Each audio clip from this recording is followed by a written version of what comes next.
Hello, നമ്മൾ ഉണ്ടാക്കാൻ പോണത് തളാമീനാണ്. അതിലേക്ക് അച്ചമ്മ നേരത്തെ മുളകും പൊടി ഇട്ടു, മല്ലിപ്പൊടി, ഇനി മഞ്ഞൾപ്പൊടി, ഇനി തക്കാളി, വേപ്പില, പച്ചമുളക്, ഇഞ്ചി ഇടുക. കുടംപുളി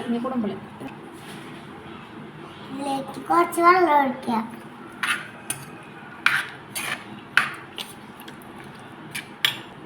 ഉപ്പുപൊടി ഇടുക.